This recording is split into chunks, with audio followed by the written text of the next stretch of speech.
everybody, and welcome to another episode of I Hate Your Taste in Movies.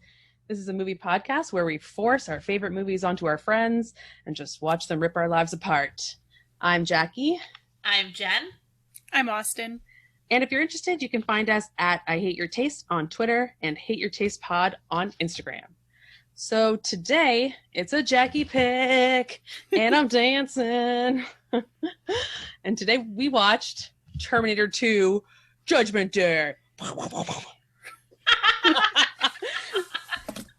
know you guys can't see that, but I cocked a gun and then I shot Jen and Austin with my gun. So that could just give you a hint about how I feel about this movie, which is... I feel like there'll be a lot of sound effects in this episode.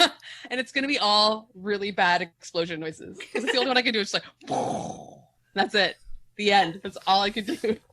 That's basically all this movie was, so there we go. Yes, and it's amazing. So, Terminator 2 Judgment Day. Austin, you hadn't seen it at all, right? No, I had not. Oh, I did not gird myself enough for the inevitable pain of Austin's opinions. I didn't hate it. I didn't hate it. We'll start with that. Okay, I mean, already we're on shaky but relatively solid ground. I mean, if you look at my Zoom name right now, we also, in addition to our coordinating movie outfits, we do movie coordinating names, and my current Zoom name is Sonora Connor, so that's basically how I felt about it. Is it possible that you're implying that this movie was boring? I believe it might be. My goodness. Okay, I think I just need to get Jen's opinion in here for a second, because I'm sorry, I took it down too quickly off the top. I, of course, have seen this movie because I am a human being alive on the planet Earth. Everyone has seen this movie except for apparently Austin. I haven't seen it in a long time, actually. So I saw this probably for the last time when I was young. So I didn't remember it all that well, but I obviously remembered like the big beats and like the overall plot. And I have seen the first 4 Terminator movies, and I believe that's it. Which is actually strange because that's more than I've seen. I've seen the second, and I've seen Genesis, but I never saw the Christian Bale one, which I know you were going to talk about. Yes. And I've never seen the first one, and I think I'm fine not seeing the first one. Interesting. Yeah, I've seen the first one, this one, and then 3, 4 with Christian Bale. And then there was like a newer one with Emilia Clarke that I didn't see. And that was like Genesis. Then like a really recent one where Linda Hamilton came back, which I also didn't see. Dark Fate. Then there was the TV series, Sarah Connor Chronicles, which I did not watch, but it had Lena Headey, Cersei from Game of Thrones. Oh, cool. She was Sarah Connor? Yep. That's badass. It had River Tam from Firefly. I forget that actress's name. Summer Glau? Yes, that's it. Thank you. She was like a robot-y person who I think was protecting Sarah Connor. She was a Terminator? I don't quite remember because I didn't fully watch it. I just okay. Remember from osmosis. So I don't know if she was a Terminator or if she was some sort of other android that they built. But I feel like she was not human. That's kind of her forte when it comes to acting. Yes. But yeah, I think I don't want to see Terminator 1 because I am so wrapped up in Arnie as the good Terminator. I don't want to see him as the bad Terminator. I love him. Okay. He's a good robot. We'll talk more about that, I'm sure. Yeah. So for me, this movie when I was a kid really, really scared me the first couple times I watched it. It was like forced upon me, I think, by my brother. And I did not enjoy it. And there's definitely many parts that I could not watched behind my hands or didn't watch at all. And then as I got older, and I was about to say my taste in movies refined, but I didn't want to give you guys that opening. So I'm going to not say that. I was going to say as the movies, I determined what kind of movies I liked to watch. This was one of them because it's exactly my wheelhouse. It's like a action movie that has some really funny comedy beats, and it's like righteous few fighting against a seemingly unstoppable force or future, and you know they got to keep fighting and keep trying new things, and they got to persevere. The ragtag group, I love it. It's like exactly what I love to see, and I always want to know a beginning, a middle, an end. I want a bad guy to lose. I want a good guy to win. So that's it. This movie just kind of checked all the boxes for me. Austin, why don't you give me your summary? Sure. Speaking of learning things by osmosis, I feel like I knew a little bit about Terminator. I knew So what I wrote was Terminator was a bad robot. Now he's a good robot. Goes back in time, I'm guessing to help Sarah Connor. I think she has a son named John. Time is wonky, and hasta la vista, baby. Nice. So, I mean... You're pretty spot on. The only thing that I feel like you maybe didn't get, and it might just be a tense issue, is that there's many Terminators. Like, Terminator is a type of robot, not just one robot. That was my first note, was, quick question, what's a Terminator? Okay. And now you know. Now you know. It is a type of robot that looks like Arnold Schwarzenegger. It's a cybernetic organism. Yeah, Said Jen, to get it right. kill. Guess And who's Jen, referring to these things as killer robots the whole time? I don't care the technical terms, Jackie. These are killer robots. Okay, well, every time you say it, I'm going to just say cybernetic organism really quiet. I love a killer robot. Killer robots are great. Cybernetic organism. Nothing wrong with a killer robot movie. All right. Well, I've grown bored of doing it now. So, but Jen, did you have anything to like a summary or a connection at all to this movie? No, I didn't have a summary because, like I said, I kind of remembered it from my youth. I don't know if I have like as deep a connection or anything, but I think I mentioned in our Beetlejuice episode that we had a bunch of DVDs, VHS tapes where we had taped movies off the TV, and Terminator and Terminator 2 were one of them, but they were not on the same VHS tape. So if you wanted to watch Terminator, you watched it on one, and then Terminator 2 was on another. God, that's inconvenient. I blame whatever TV channels were not programming them on the same day so that we could record and steal. Okay, so we'll just get into it, I guess. The movie is opening with apocalyptic future robot laser hover robot battle, which is in 2029, which made me laugh very hard. We could get I mean, there. we're headed that way at this point. Who knows? But that's a lot of lasers. The technology might not be there for like the spaceship laser battle part, but I definitely think the world destroying itself is on its way. Yeah. That part might be too real, but I feel like it's a step away because we can blame robots for it. So it's real like The Matrix was disconcerting, not like how reality is actually in the toilet. But also, just in terms of the timeline of this movie, they also mentioned that Judgment Day is the day Skynet becomes self-aware, which was August, 29th, 1997. Yeah. Yeah, right? It was also the launch of Netflix that same day. Whoa. Netflix is Skynet? Oh my god. Oh, we're gonna die. Shit. But it used its self-awareness to give us movie recommendations and point out when we've been watching for too long. Judges you so hard. I feel the judgment. Based on their recommendations, I don't think they're self-aware because they always tell me to watch the dumbest movies. That's true. Also, this movie is not currently on Netflix, so... Because it doesn't want us to know. Oh, that's true. Yeah, Exactly. of course. Duh, stupid me. Okay, we just cracked something big, you guys. Whoever the FBI listening to us on our cameras recording this podcast, Yes. they're going to break down my door at any minute. So now that we've made fun of the fact that this movie thought that in 23 years ago, machines had become self-aware, and in 9 years from now, they will be fully skeletal robot men shooting us and murdering us from the sky with laser weapons, I'm just willing to accept it. While we're on the timeline, I was just going to ask if you know what year this movie takes place. Like, once they're in the main timeline with John Connor and Sarah Connor, is it supposed to be 91? Like, what year? Is it present day? It was like present day for when the movie, they never established what year it's taking place in, but they're just like, this is now, which is like early 90s, I think. So early into the movie, I realized that I didn't understand a lot of what was going on, so I went back and read the synopsis of Terminator. Does that movie take place in 1984? Yes. Or like, okay, so then John is supposed to be apparently 10 years old. So 94. Rack that this movie takes place in 94 in the main timeline? Yeah. Okay. I didn't really know how old he is, but yeah. Yeah, I pegged him as like 12. But I yeah, guess well, the 10 is actor was close. like 13, Yeah. but supposedly he's younger than that. But I was a little confused on the timeline too. Actually, while we're talking about timeline, maybe give like an overall summary of the movie Okay. to I would clarify love to. some things for me. So in Terminator 1, the robots send Arnold Schwarzenegger back in time. He is the original Terminator, and his job is to kill Sarah Connor before she gives birth to John Connor, who will become the rebel leader. And then the Rebel Alliance, let's call them, in the future, send back a human soldier to protect Sarah Connor. And that ends up becoming John Connor's dad. Boom, movie over. So in this one, the robots in the future have obviously realized their plan did not work, so they try a different plan, which is to send a Terminator back to kill John Connor when he's a vulnerable child. So they send a T-1000, which is a new kind of robot who's made of a metallic polyalloy or something like that. I can't remember the term they use. Liquid metal. And then the humans realize that maybe a human soldier can't really fight the T-1000, so they steal a future Terminator, who is Arnie, and program to be good, and they send him back to protect John Connor. So let's just get into it. Let's just talk about it. So they send Arnie back in the world's worst special effects sphere. I don't know. That stood out to me so bad. I was like, ooh, early 90s.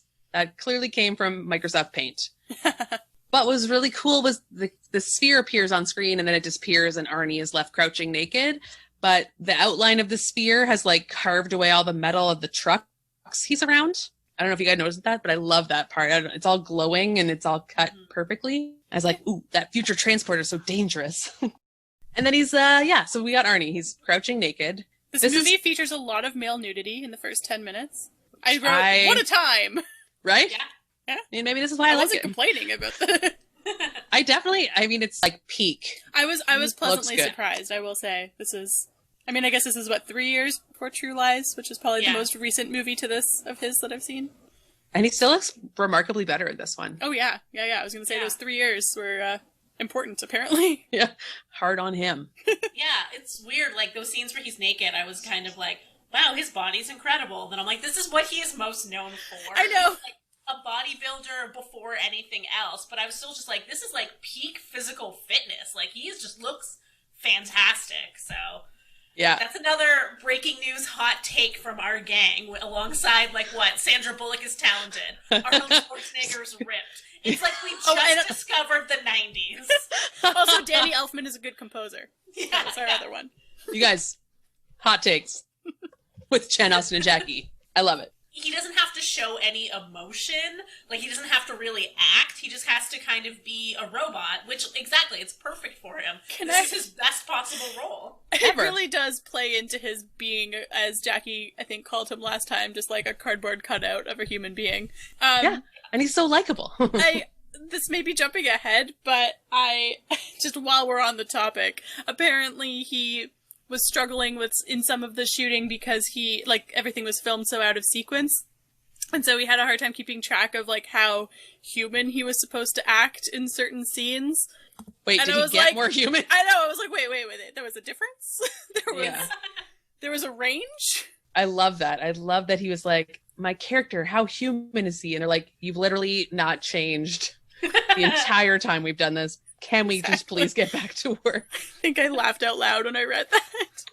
I could picture him trying to have a process too, being like, okay, I have to center myself. I am a robot. And they're just like, God damn it, Arnold Schwarzenegger. Read the cue card. There literally were cue cards. No. He literally read lines by cue cards in this movie. Yeah. English is a second language, guys. That's true. I know. That's true. This is why we like Arnold Schwarzenegger, right? Yeah, I was just thinking more in the sense that he has done other films at this point, so I wouldn't think he'd still need cue cards. Yeah, he does. And I think he had, 10 lines, really? That was going to be my number guessing for you at the end, so we'll save it. We'll save it. We'll circle back. You've got an answer for me. My guess might be 10. I gotta do some hot Googling right now. Out of the frame. Anyways. But his first scene is so amazing and awesome. You know what I wrote? The word that I wrote most in all my notes is iconic. Because I said it 100 times. Everything he does is amazing and is being recreated in pop culture 100,000 times. This movie is it. So when he walks in to the bar, so he's all naked. I think we've established that. Check. Walks into the bar, he's scanning, everyone's reacting to his very intimidating nudity, I'm sure. I do guess the range of reactions from the bar patrons. There's a couple guys who are like, what the heck? There's a couple women who are confused. There's a couple women who are like, hello. That one waitress is so funny. She's like, oh. Right. I liked the woman by the jukebox, her gasp. I was like, that's an appropriate response to a naked Arnold Schwarzenegger walking in. First you're like, Jesus fuck, dude, what are you doing? And then you're like, oh, I see. But all the men are like, straight up intimidated, sort of scared, also a little bit like homophobic right off the bat, I'm sure, because it's the early 90s. Yeah. Get really aggressive right away. And are we supposed to believe that the scrawny dude that he's like, I need your clothes, wears the same size as Arnold Schwarzenegger? Mm-hmm. Yeah. I thought you were going to bring this up. I knew it, but I was like, as I was watching it, I was thinking all of his clothes are way baggier on Scrawno dude. Yeah. Tight on Arnie. So obviously he's like scanned the pants and he's like, this has some spandex stretch in it. This shirt is 90% polyester. Yeah, that's what was going into his little tracker there. Yeah. I think it was just about like height, general width. frame. And it was probably like out of all these people, he was the best choice, not a perfect choice. Right. His other option was like the chubby bartender who was wearing like literally like a torn shirt. Yeah. I mean, Arnie's better than that. He's not going to put up with that. Yeah, and he the has odds style. of the Terminator walking into a bar and there being another guy with the same body type is pretty slim, depending on the bar. Right? I want to go to that bar. Yeah. Fair point. He walked Where in, is that bar? and there was like Arnold Schwarzenegger's stunt double there, and he was like, "Oh yes, you. I will take your clothes." Fair point. Valid point. I love this. But yeah, I just love that scene. They all try and fight him, and you can see how he's impervious to injury. Like a knife literally like bounces off him. He stubs out his cigar on him. They break pool cues over top of him. It just sets him up perfectly as like literally nothing you can do is going to stop this dude. Like he is a Terminator. But I am surprised he doesn't kill anybody in that scene. Mm-hmm. I do wonder though what the biker gang was kind of thinking. Like I know obviously they're like supposed to be like, oh, we're super tough and we'll fuck you up because you came into our bar and asked for my clothes or whatever. But some strange naked man, like he's some sort of crazy person, and you're just like, I'm gonna put my cigar out on him and fight him. It's like, what are you doing in this moment? I would just be like, please leave. I'm calling an ambulance, maybe? Right? Like it's clear he doesn't have a weapon, but he's legitimately 300 pounds of muscle. So like, why would you be in his face? This guy could snap your neck without blinking. Yeah, and Clearly. the fact that he's walking around naked also means like he's probably a crazy person. Who knows what he will do? Yeah. But I do like that in my mind, they just never talk about it again. They're like, that didn't happen. This guy didn't beat us all up. Let's all just ignore this. Yeah. Business as usual. Let's continue our drug running, etc. We're still very intimidating. Yeah. We did not get schooled. Everyone shut it. Especially the one who had to like walk home in like his boxer shorts because he had to give up his clothes. He was probably like, we're never talking about this. This never happened. He gets home and his girlfriend's like, where's the motorcycle? And he's like, don't ask. Leave me alone. I had a rough night. We'll never speak of this. Like I had a real rough night, and I'm imagining him in heart boxers. Oh, yeah. Like something really embarrassing on his like walk out of the bar with all his cronies like, It's like walk of shame. butch. Yeah, totally. Although, I mean, they might be more worried about the guy who had the knife literally through his shoulder, or any of the other guys who got thrown about. The guy who landed on top of the stove. It was all kinds of Yeah, fun. that was a fun and gross one. Loved it. I love it because then he tries to shoot him, and Arnold Schwarzenegger's just like, bitch, please. And then he's like, please, just take my keys. He Yeah. drops the act, and he's like, fine, you win. Like, you should have done that originally, but okay. You got there eventually.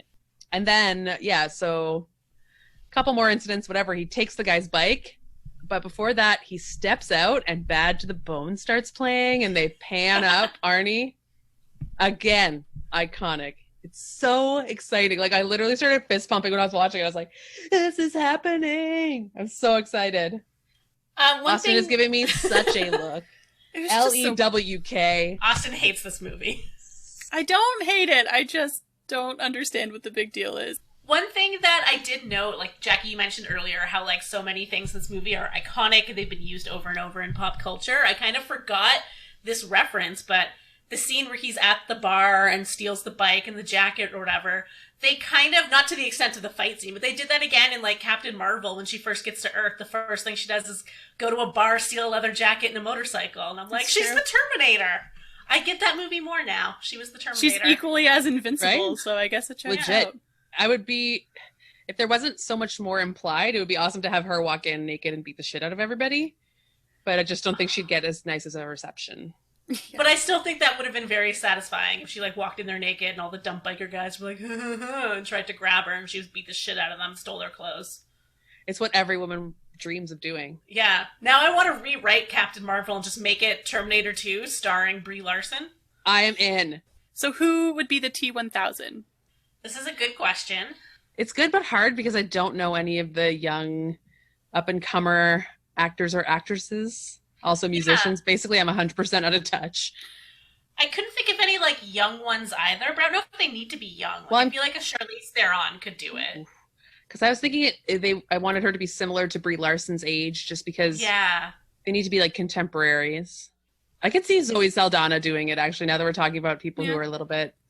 Yeah. She's good at action for real, but she's a little over-action saturated, maybe.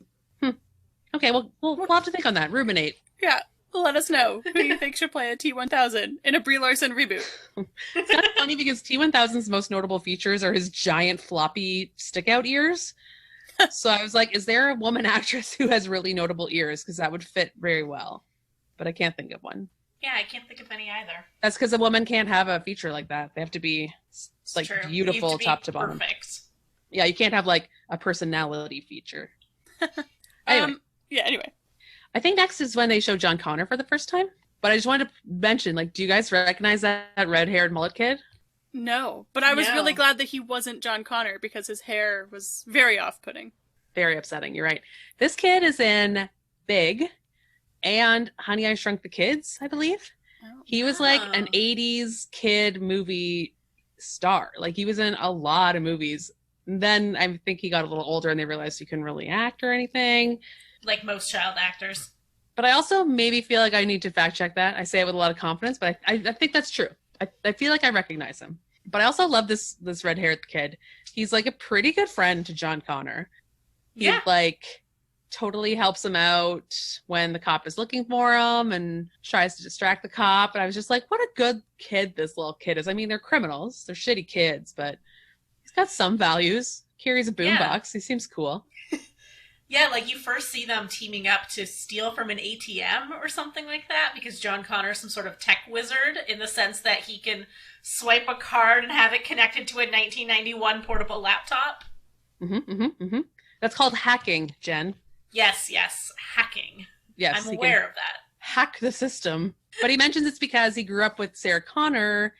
So obviously while she got pregnant with John, the soldier dude told her about how the future was going to go. So she raised John in a variety of military compounds and situations and survivalist areas with, even John says it, he's like, she shacked up, pardon the terminology, with anyone who could teach her something. So John can hack because of his upbringing, and it's also why he's able to survive this movie.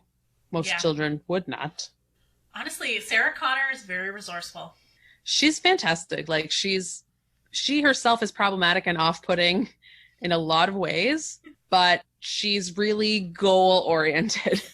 She's focused on what has to happen.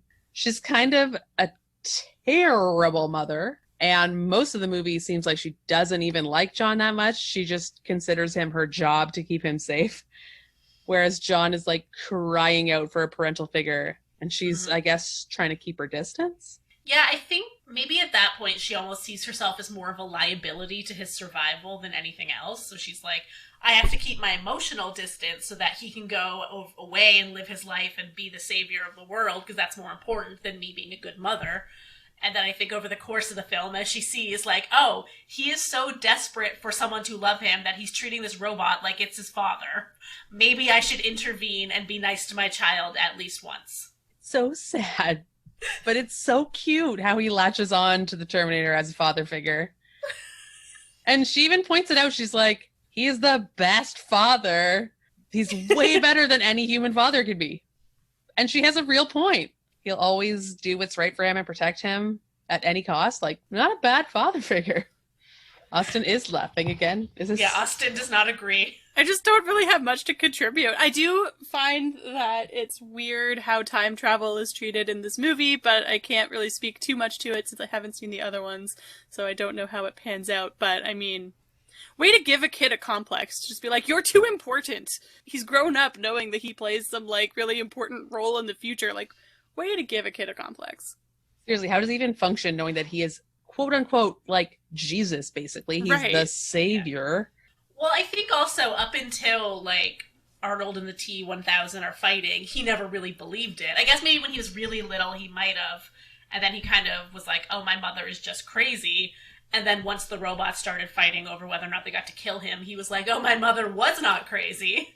That was real. Whoops. Fuck my life. And I guess also with this, like, the goal is to change the future in some ways. Because, I mean, normally with time travel, it's like, you can't change things because that'll fuck things up. But I guess that's kind of the point. Yes. Yeah, you're right. They're pretty loosey-goosey with, like, consequences and...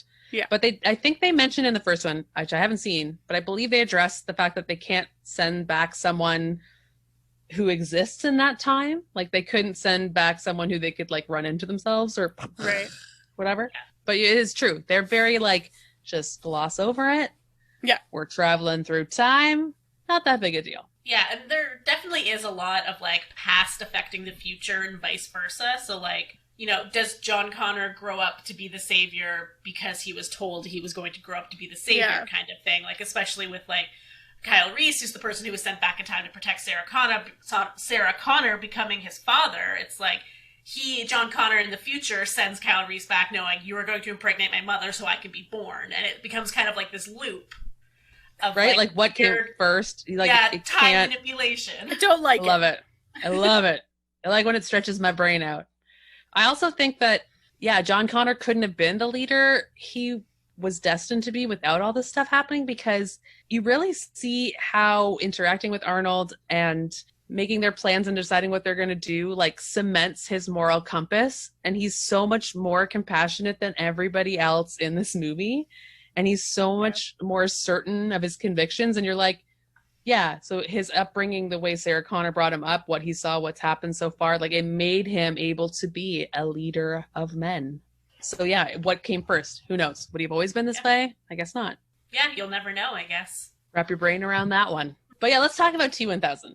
I want to know what Austin thought of T-1000 when he came on the scene. When he came on the scene, also good-looking guy. Right? Not going to complain about more naked Terminators, I suppose. Butts. Right? I kind of love when they're crouching. Something about, like, a butt with a big old muscular thigh that I'm just like, yeah, all right. Apologies for a significant portion of this podcast being dedicated to talking about butts. I really liked him, actually, as the movie went on. I think that his, like, the effects around him were probably the best part of the movie. It was a really original, cool idea. I don't think that anything like that had come beforehand. I think one of the things that kind of bugs me about movies, because it bugs me with, like, Superman and Captain Marvel and Terminator now as well, that, like, all these characters are just indestructible. So it's kind of like, what's the point? That's the thing. It's why it's two indestructible dudes against each other. Like, one of them has to win at some point, but how? I suppose. It's just like, well, what's the point? It, like, reaches a point where it's like, I don't care about this anymore. Like, nothing's gonna kill them. They'll just come back anyway. So. I mean, Superman's not indestructible. Well, no, but he's, like, got a very specific weakness. Like, so do humans. He's going to kick everyone's ass, is kind of what I'm getting at. All these Terminators are going to kick everyone's ass. Captain Marvel is just going to kick everyone's ass. That's why she's not even fucking in Endgame for, like, most of it. She's like, I got a whole other galaxy to protect. You guys are fine without me. That was so stupid, by the way. So dumb. We'll have to do that someday. But yeah, that's why you can't just have a Terminator surrounded by normal people, really. Like, you have to have an equal enemy, or else you're right, the movie's over. It's like, well, I just killed everyone.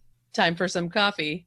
I mean, I understand the conflict, the point of the conflict, but it just doesn't do it. But they're evenly matched, right? So there are stakes. It's like a human versus a human. Yeah, but then it's just the same scene over and over and over and over. Oh, they're chasing each other. Oh, they're shooting at each other. Oh, they're chasing each other again. Oh, they're shooting at each other again. Like, let's cut out, like, 4 or 5 of them. This is exactly the best part of the movie. It's, like, so exciting and intense. Oh, Jackie, so my awesome. notes are like, oh my god, this is so boring. Oh my god, this again. I cannot believe you find this boring. I mean, it So is long. boring. You know what? I will say it is long.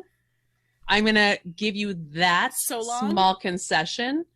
I forgot how long it was, but no, it's not boring. While we're on this note, can I read one of the things I wrote down during this movie? Yes. Where did it go? Hold on, I just. Oh, you really should have got your notes together, Jen. I did, and then I totally missed it. Basically, I wrote, yes, this movie is action sequence after action sequence. I bet Austin hates it. Bingo. And Jackie's fist pumping the entire time. Yeah. I zoned out. I will say, like, the end of the movie, I was just zoned out for That's okay. a good chunk of it. You know, you can't teach taste. It's fine. Oh, well, I mean, I know some people don't like Beetlejuice. I have a note too about Austin, but I'm going to leave it till the end because it's about the end of the movie. Oh, I'm intrigued. I love how we were like predicting Austin's behavior. I mean, yeah, we all knew the entire time. Yeah. But that's the point. We make our friends watch movies, ruin their lives, ruin our lives. It's just like It's just, there was a lot else I could have been doing in those 2 hours, but hey. cavalcade of misery. But let's talk about Sarah Connor now. Yeah. And also her insane bangs. Worst choice ever. Okay, good. I'm glad you said that, because I did make a note somewhere that I was like, what does Jackie think of Sarah Connor's bangs? Because they are out of control and they're driving me crazy. So bad. Because I know you have a thing about hair in your face. The mental institution bangs are supposed to be like, look, I'm all unkempt and crazy, so I don't care about hair in my face. Is that the length my bangs Literally are right mid now? nose bridge. Yeah. She's also, like, perfectly hairless everywhere else, so, you know. Yeah. It's not... Because she doesn't grow hair, because she's a just her woman in a bangs. movie. Just her bangs grow. Yeah. Yeah. Very fast. But I will say, I don't know if you guys noticed. I noticed. I hope you noticed. But Sarah Connor is getting ready to escape the mental institution. So, you know, she's a mental breakdown. They tie her to her bed. The creepy ass orderly licks her face. What the fuck was that about? It's one of the most upsetting parts of this movie because he's clearly done worse and he's clearly going to continue to do worse. And I believe they do that so that when she beats the shit out of him, you don't feel sad. Yeah, I started taking a mental note of how many innocent bystanders died in this movie, because I do remember last week, Jackie, you did make it very clear that you hate it when innocent bystanders die. I really do. I have it written as one of my low points for sure. But it's also, it must be clear that the good guy does not kill innocent bystanders. Yeah, that's true. That's true. But I did make a note. I was like, oh, is this gonna be an innocent? Oh, no, he's not an innocent bystander. He's just a piece of shit. He can die. I don't care. Right. Get fucked, orderly. Like, nobody, he's made in a very obvious 90s action movie way to be despicable. He's basically a sexual predator. Yeah. But even besides that, he's like, wears ill-fitting clothes, he's chubby, he has thick glasses and bad hair. Like, it's like clear to you immediately. It's like, this guy sucks. Yeah, he's a creep. Yeah. Hopefully he gets beat up with a broomstick. For what it's worth, my innocent bystander count was 3. Oh, wow, that's better than I thought. Yeah, that's not bad. That's not including, like, the cops and stuff, because I'm sure some of them died, but they're, you know, on the job. Yeah, and that's not counting injuries, of which innocent bystanders and cops have, like, lots. A lot. I 70? said there's the guy in the hallway. Where was that? Oh, when John is running through the mall back corridor. Oh, yeah, that poor mall employee. Yeah, there's a security guard in the mental institution. The truck driver who stopped after the helicopter accident. And then I also made a note that I'm assuming that the dozens of car accidents didn't result in any fatalities, but who knows? Did you count the foster parents? Oh, yeah. Yeah. Oh, I forgot to add them to the list, but yes, they would definitely count as well. Yeah, although they're also pretending to be dicks. Yeah, there's Todd is the worst, man. He really is. And, like, he yells at a dog, and I was like, all right, that's it, Todd. That's when I wrote, well, Todd's the worst. Right? Get to the hell, Todd. Nobody wants you around. So not so innocent. We all caught that the dog lived, though, right? Good job, dog. Otherwise, this movie would not be on my favorites list. Yeah. But I was going to say, sorry, is that when Sarah escapes, you know, she fucking does all that awesome stuff. She picks her locks. She blah, blah, blah. When she gets out of the bed, she immediately puts her hair in a ponytail and ties it up. And I was like, yes, girl. Yeah. This is a woman who knows how to survive. She doesn't want her hair in her face. She doesn't want to get pulled on her hair or caught in anything. Like, that's when you know a woman means business in an action movie, when she remembers to put her hair back. It's true. And then she does. She kicks everyone's ass. Although I do have some issues with her escape attempt. Okay. Because it seems to be relying a lot on just kind of expecting things to work out.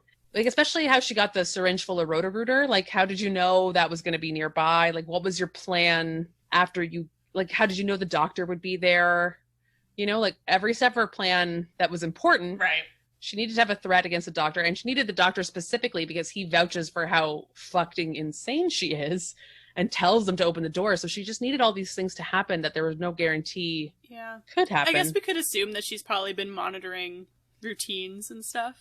That's fairly true. That's true, yeah. And also, at a certain point, she just kind of had to go for it. And because right before her escape, they tell her that the Terminator is back. Yeah.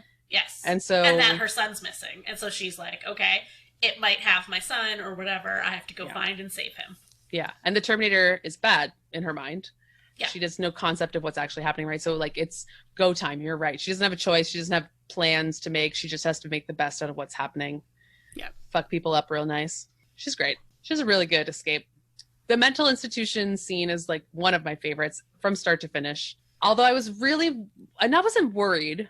I didn't want to subject Austin to a couple of the very gruesome deaths because I remember them as a child really traumatizing me, like really traumatizing me. Specifically Todd, the foster dad, and the security guard who says it must be my lucky day when he gets the coffee. Mm-hmm. So just quickly, if you haven't seen the movie, Todd, the foster dad, gets a knife through the milk carton he's drinking, through his mouth, through his head, into the cupboard behind him, which is horrifying. And the security guard, T-1000, just like messes with them. He appears in his body and then points a finger in his face. And the guy's just like, what? And then it turns into a knife and stabs him right through the eye and pops out the back of his head. Yeah. So did they mean anything? They didn't bother me too much. I was more troubled by at the end when Arnold Schwarzenegger rips his hand off or skin off. That was more upsetting to me. But we'll get there. But can I just briefly throw in a piece of trivia about that security guard? Yeah, sure. When the T-1000 takes over his likeness or whatever, it was two twins. The actors were twins, named Dan Stanton and Dawn Stanton. So sorry to them. Ouch. On behalf That's of their not parents. Cool. Dan and Dawn. Right.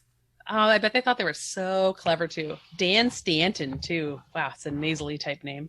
Yeah. But anyway, the mental institution breakout scene is so good. And she's running, she's like fighting people, she's getting tackled, and then she runs up to the elevator and she sees the Terminator, and her reaction is so scared.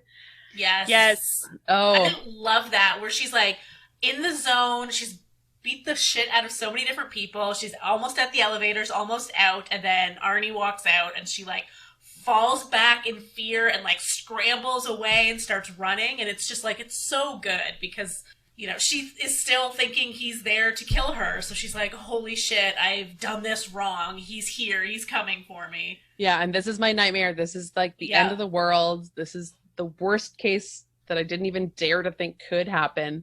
And she sells it so well. Linda Yeah, it was Hamilton a great reaction. Great reaction. Yeah. And then I actually really love this too. I mean, for two reasons. The T-1000 coming through the bars. Yes. Amazing. Iconic.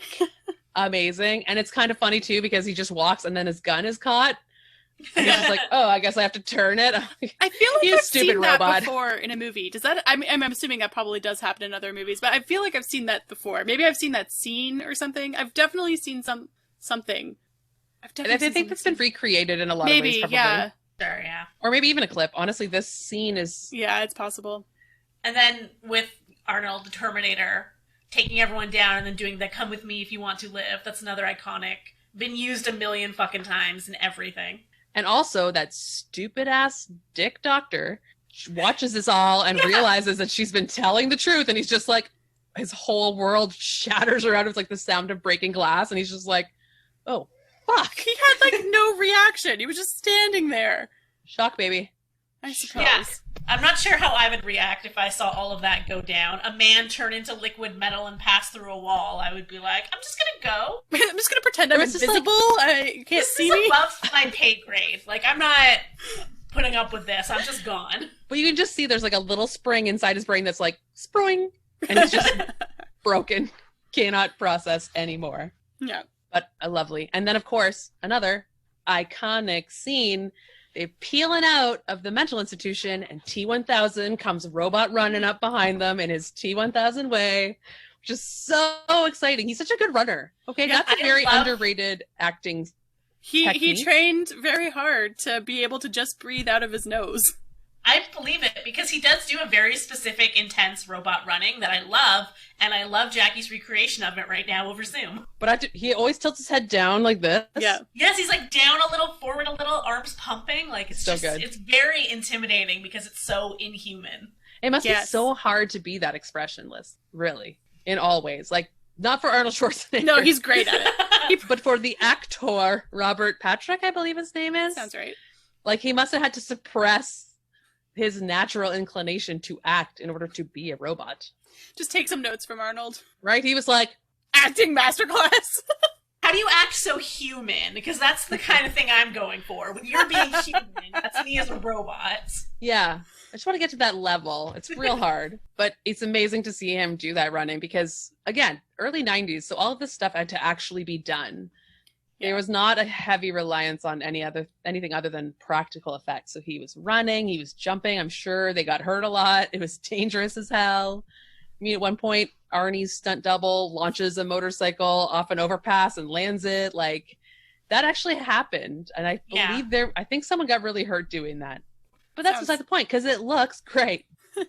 Yeah, I was going to mention that too. That's something that, like, James Cameron is kind of known for, that he's such, like, a technical junkie. He wants to, like, recreate everything as is and, like, do all the stunts exactly the way they are. He's not about, like, oh, we'll just do it in post. We'll get some, like, viz to make that explosion. He's like, no, we're gonna blow stuff up. And, like, I love some practical effects. I love some practical stunt work. I'm all for it. I mean, we're talking about a man who wanted to make a movie about Titanic just because he wanted to do that submarine dive. Yeah. That's why he made the movie. Love that. He's such, like, an ocean nerd. Like, he's really into, like, oceanography and deep diving and stuff like that. That's why he made The Abyss and then later Titanic. Why he's been, like, doing all these deep sea divings while trying to make Avatar Part 5 or whatever. Like, I do just kind of love that he's secretly this weird little technical, sciencey nerd who's like, I have to make a movie around this. I kind of like it too. He wasn't such a bad dude. Yeah. Yeah, of course. I'm ignoring the fact that he's also a shitty person in a lot of ways. But you guys have to tell me, was he married to Linda Hamilton? Yes. Yes, for a little while. Because, so it was when he was still married, I believe, or in the process of divorcing Catherine Bigelow. He and Linda Hamilton got together, and then he cheated on her with someone from Titanic. Oh, really? Yeah. Did they meet on the set of this movie, or did he cast her after sleeping with her? I think they met on Terminator, I would imagine. I think so. She's great. I mean, she crushes it. How could you not be, like, in awe of her? She definitely crushes it. I mean, did you see her arms? Yes, she's jacked. Jesus. Fucking great. That's something I was going to say, too, that I'm surprised that, you know, Jackie, you haven't seen the first one. Austin, obviously, you haven't. You don't see anything. And I will not be seeing the first one. But for me, part of the reason why this is such a good, iconic sequel is seeing the huge changes in the characters from the first to the second. So, like, obviously there's Arnold Schwarzenegger going from being the bad guy to the good guy, which was, like, a huge twist. Like, no one saw that coming.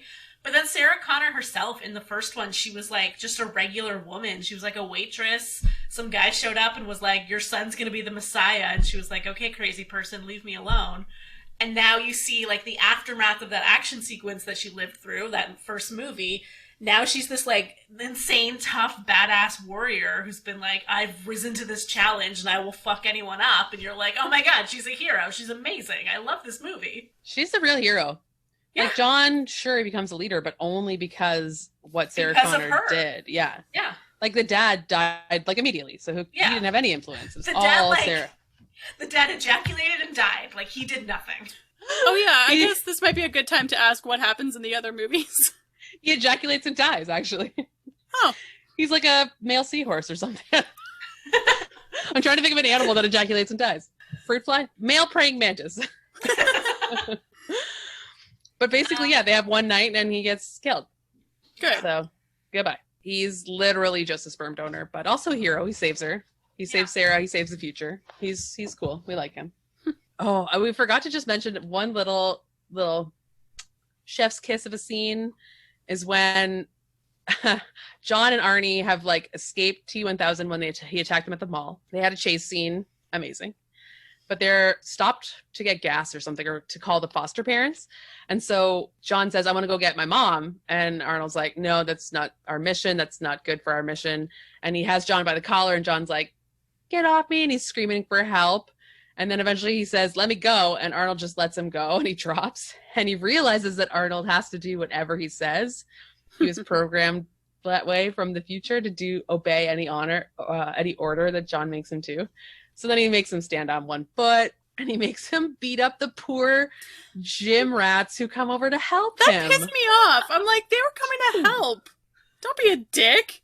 Yeah, he's like, help me. They come over, and he's like, beat it, dickwad, or whatever. And I was like, you little shit. Yeah, that pissed me off. I remember that scene, but I actually loved it because he is such a dick. I just feel like that's such a 12-year-old boy thing to do, where you're like, my dad can beat you up, sick him, Arnie. And he's like, just for no fucking reason. Like, he's such a little shithead of a kid, and I appreciate that. I find it very realistic. And yeah, those poor gym rats did not deserve that because they were like, hey, a child is in trouble, let's go help him. Yeah, they were being so the good awful. they're the good guys of this movie. They are the heroes. Although then Arnold goes to shoot one of them in the face. Yeah. And John really heroically, in my opinion, stops him. And he's like, we don't kill people.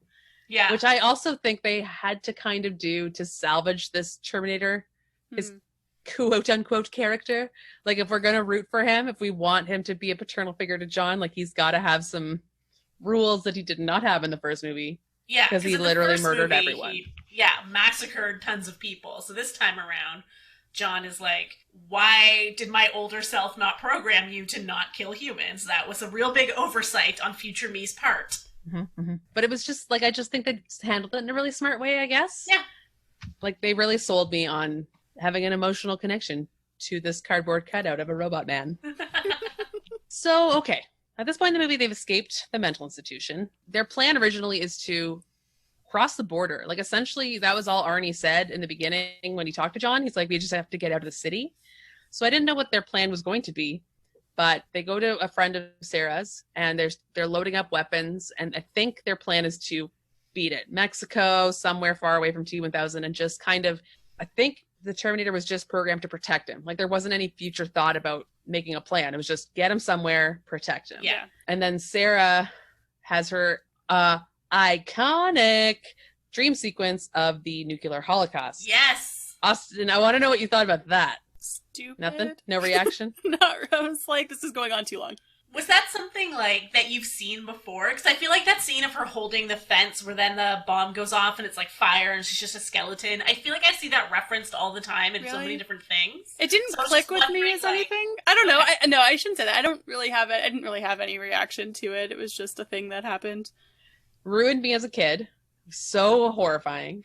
It was scary when you were a kid. I can imagine these movies being very scary. But then also looking at it now, the models they had to build and how they had to level all these like cities and the buses and the cars and everything being blown apart. I could see that one scene being like a year of worth of work, and they did so good. It's so realistic. Like, it messed me up when I was a kid. I was afraid of nuclear war for a while. And I mean, we all should be constantly, but it was real present after watching this movie. Anyway, so she realizes that she should try and stop the apocalypse, the nuclear war, Skynet becoming self-aware, and she gets all the information from Arnie about the sequence of events, which we don't really have to talk about. Everyone kind of knows. That's when he had his cue cards. Oh, God. Yeah. I can see that. That was like a lot of dialogue for him. And a lot of words that had like a couple syllables, and then some robot words and microprocessor. Some names to remember, like a lot going on. Can only ask so much of cardboard. That's really funny because they're like driving, so someone's literally on the windshield of the cue card. Like, was it just like taped to the fake windshield of the car? Exactly. Yeah. Yeah. He's like pretending to drive, being like the cybernetic. But yeah, it basically says this one guy is the leader in the research, and he's the one who makes the advanced systems and the chips and whatever. They become self-aware. They launch nukes at the end. But then we find out that the only reason the guy, Miles Dyson, could make this advanced technology was because of the remnants from the first Terminator in the first movie. So again, we get all that fucked up timeline stuff, like you couldn't have made Skynet without a Terminator coming back in time and dying in 1984. So it's like my brain's stretching. I like it, but I also don't, because it doesn't make sense. Yeah, no. It's one of those things you can't think too hard about, because it just, there's a lot of holes. I do like stuff like that when you're doing time travel, to have it be like a closed loop, where it's like almost like self-fulfilling prophecy kind of thing, where it's like, the only way this happened is because we already did it. Like, I don't know. I like that kind of time travel-y mindfuckery. I like it, but it doesn't sit well with my wanting to understand everything, because I'm just, how did they make it in the first place? Timeline 0. How did that happen? So there was no timeline 0? That's impossible. We don't have to get It's into gonna that give me a because we're headache not thinking going to about fix it. I just accept what this movie tells me. Or maybe doesn't Miles say at one point, like, oh, once we had the remnants of the Terminator, it was so much more advanced and it opened things up for us. So it's like, maybe they still would have made it, but just on a slower timeline. Maybe, but I think he says something like we had never considered or something. I feel like it said he took us in directions we never would have thought of or something more. To me, it implied that without this chip, they never would have done it. Yeah, okay. But I don't know. We'd have to look at the actual wording of that sentence. Yeah. But That might be right.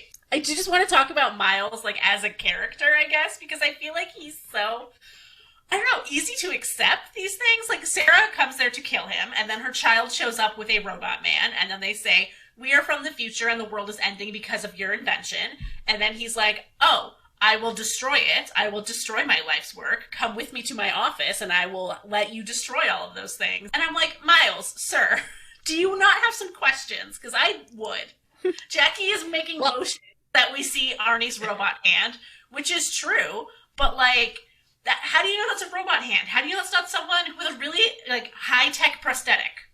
well, I have to say, the whole premise is that he sees the robot hand like every day at the office, and I feel like he Right. recognizes it's the same robot hand. Hmm. Okay, And that then I makes sense. also feel like there's a lot of conversation implied to have happened, like hours of convincing him He also like recovers from the gunshot wound, so he's fine. so easily. Although he always has his hand in his pocket, which I love. That's a very smart way for him to pretend to be uninjured, is to be like, I'm just casually putting my hand in my pocket at all times.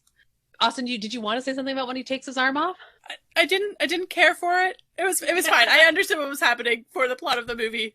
I just, didn't care for it. I looked away. I have to say that I didn't love it either, Yeah. because I'm like, how are you going to put that back on? Also, when he is like wiggling his little robot fingers, there's still like gunk and blood and like fluid. And like for the rest of the movie, they have him in a glove, but I'm like, right. the glove would be on way skinnier little robot fingers. Like it wouldn't be on a hand; it would be on a little skeleton hand. But it just looks like his normal hand because obviously it's just Arnold Schwarzenegger wearing a glove. But I mean, it doesn't line up. If you ask me. It's the only thing in this movie that, One hole I found, you guys.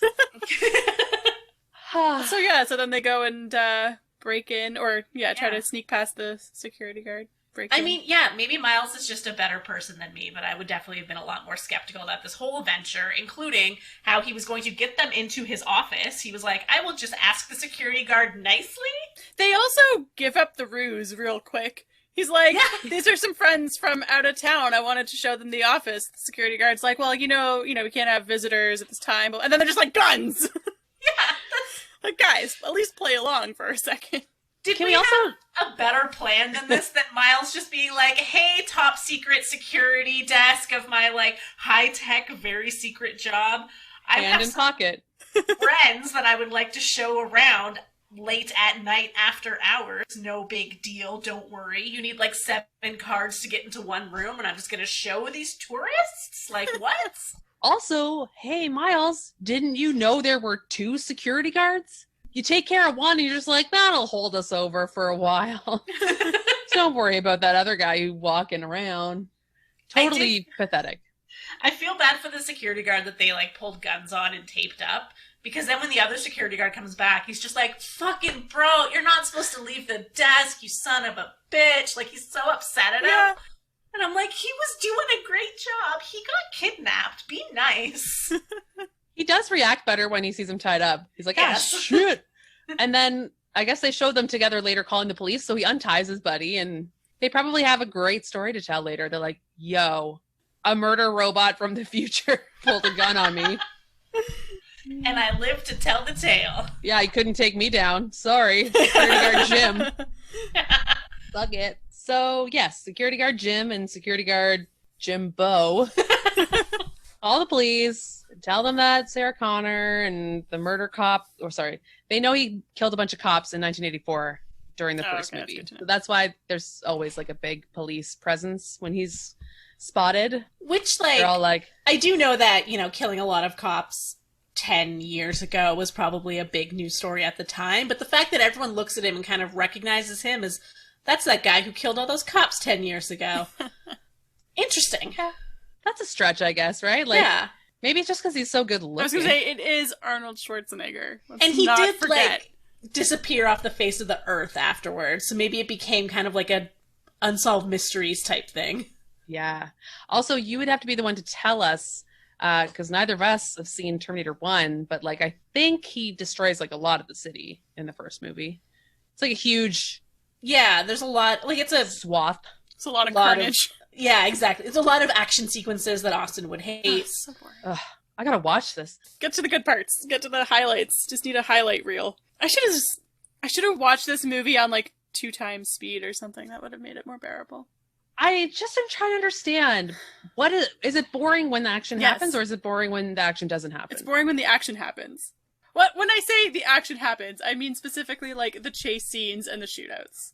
I don't give a shit. The fight scene at the end that's like in the steel mill or wherever, when they're like hand-to-hand fighting, or even in the mental institution, didn't mind those scenes. There were no issues with those scenes. It's like, just like, Okay. there was like the same car chase like 4 times in this movie. I don't care. Okay, I'm just trying to, like, I'm not trying to be like mean, because I totally understand what you're saying, but I don't really, I'm just trying to wrap my head around, is it because they're shooting, you don't like I mean, I shooting, don't you don't like, find it's shooting loud and interesting? annoying, so that's Okay. checked out with most of the movies that we've talked about. It's been an issue in like, They do shoot a lot. yeah, True Lies and Demolition Man I had the same issues with. I was just like in my head, because when you were saying you don't like, huge action set pieces, but you don't mind hand to hand, so I was like, oh, so maybe more of like a John Wick thing is your style. But then you said you don't like shooting, and there's still a lot of guns in that. So I'm really gonna have to think to crack what kind of action you really enjoy. Maybe just martial arts movies. Yeah, I think Yeah, it's true. just like I said, I don't mind. Like, I didn't hate this movie. Like, and I enjoyed some parts of it, and I like, I could see the appeal in some ways. I just don't like those big. It's just over and over. Do you know what I mean? Like, I feel like there was just similar chase scenes happened multiple times in this movie, and they just went on for a very long time. I can see that there was a lot of chase, but they were all very different. Like, it was semi chasing motorcycle, it was man chasing car, it was helicopter chasing truck or SWAT team van. It's like the same thing. It was semi chasing camper van truck. Like, there was always very different cars, which made it a different type of chase. Hold on, Austin. Yeah. You're saying this is like the same thing over and over just because it's a lot of chase scenes, but then you can watch like, oh, they're just singing and dancing over and over. It's a different song and dance this time. It's the same thing over and over. No. I guess that's true. In every movie, there's like, depending on what kind of movie it is, there's the same thing. Yours, Jen, oh, this guy got stabbed over and over. Like, that's everyone true. gets stabbed the entire movie. And I love it. That's pretty boring. So That's we what all I have want. our little things that we like to see over and over again. Yeah. Relax. Yeah. So it's just that you don't like Cars. chases. Cars, maybe. Yeah. I guess maybe the stakes are kind of lower because they're not face to Well, face. and- Although if the car crashes, Well, it's yeah, pretty big. and it's like, again, we know that pretty much nothing can kill these guys, and it's just going to be a lot of, like, fruitless like, it's not the end of the movie. They're not going to fight each other yet. Just a lot. So it's just like in an action movie, maybe it's because you know, obviously, that John is not going to die, so you don't believe there's any stakes in his death happening. Yeah, that may be part of it. I don't know. I don't know if I can, like, articulate. It's just not interesting to me. Okay. Well, we're almost at the end anyway. So there's the big office building showdown where all the cops in the world are there. Yes. Like, every cop is like, I'm going to get me a piece of that cop killer, man. Arnie non-lethally, like, fucks them up, which is, I don't know. I love it. I think it's clever. He's like shooting things. Everyone gets shot in the leg. He destroys like 75 cars, sets off 28 smoke bombs. And then he's like scanning and he's like, human casualties, 0. And he like nods. I noticed that. That's cute. Amazing. But I actually really was torn apart by Miles Dyson's death / He sacrifice. died a Yeah. hero, kinda, sorta. Right, but I was like, then what's the point of Sarah not taking him out in the first place other than like her personal growth? But then I guess they also needed him alive to get them in there to get the first Terminator chip to destroy it. Because if she had just killed Yeah, I guess Miles, that's true. someone else at the company would have taken his research and moved forward with it. That is true. In my mind, I was like, they could just blow up the building. Yeah, I mean, that's true too. but you're right. Like, his chip and arm were in that super secure spot. Maybe that was like bomb-proof, Yeah. coated in Kevlar or something. Maybe they did need to get those things. I think he says, like, they need to destroy, like, everything. It's just too bad. I love Miles Dyson, which, hello, P.S. is also Mac, the police chief from Speed. Oh. Anyone make that connection? No. No. Looking good. Also hot in this movie. Just gonna let that one out there. Are all of your movies connected in some way? It's the same universe. No, that doesn't work. Mac's so much older than Miles Dyson. It doesn't work. Wait, he goes back in time. Anyway, the cops come, which is kind of awful because when they storm the room that Mac and Sarah Connor are in, they don't give a warning. They just rip Miles Dyson apart with bullets. Like, even when Arnold Schwarzenegger is walking towards the group of cops in the lobby, they're like, stop or we will That's shoot. true, yeah. But when they see a guy with his hand in his pocket who's black, Ooh. they just destroy him. I didn't like that. I didn't notice it the first time, but I'm like, they didn't give him any kind of warning because he would have surrendered. He would have just been like, I am not that type of dude. Let's go to the police station. I'm chill. Instead, they destroy him. They kill him. I don't know, but also when you think about this, the bad guy in the movie is dressed as a cop for the majority of the runtime. He's a real bad dude, that cop. Yeah. I also wonder if he killed that biker cop who he took his helmet and bike. I assume not. Yeah, I was wondering, like, how I mean, I guess he could just kill anyone who questioned him, but I was like, he manages to get around the movie a long time pretending to be a cop, which is alarming. Yeah. Yeah. Well, that's the thing about Robert Patrick, the actor's face. Like, that's his normal set face, right? So he's not imitating a person. Right. So it's not like he has to have a family or a job or any of these things that you might notice that person missing. So he's just kind of any guy. Yeah. So it's easy for him to get around. But you're right, he does kill a lot of people, but he never leaves any evidence. No DNA, no witnesses. So I guess there's really no who's gonna say. Yeah.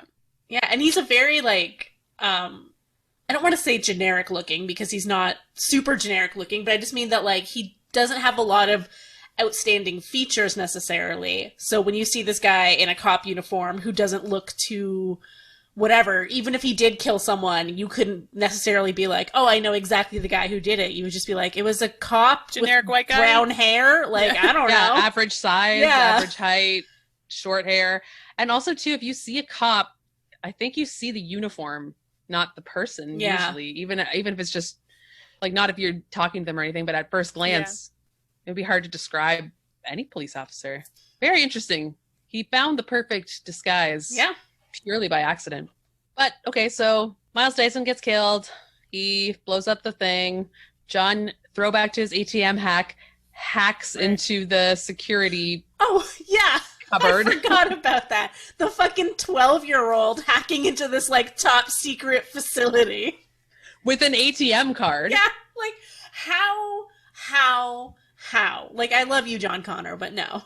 You obviously don't understand a little thing called hacking, My apologies. Once again, I am not good at hacking. where somehow you put an ATM card into a swipe through, it would just fall out. It would just fall out. It's meant to swipe through. Yeah.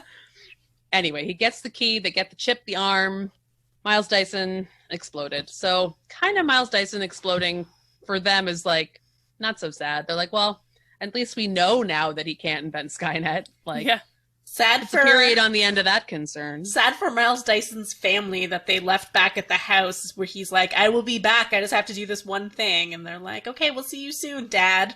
And they turn on the news. Not so Yep. much. Oops. Hopefully he didn't say I'll be back, because Jen's movies have taught me you do not say that. Also, that's Arnold's line here.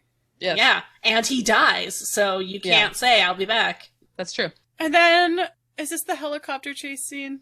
There's so many Sure is. variations.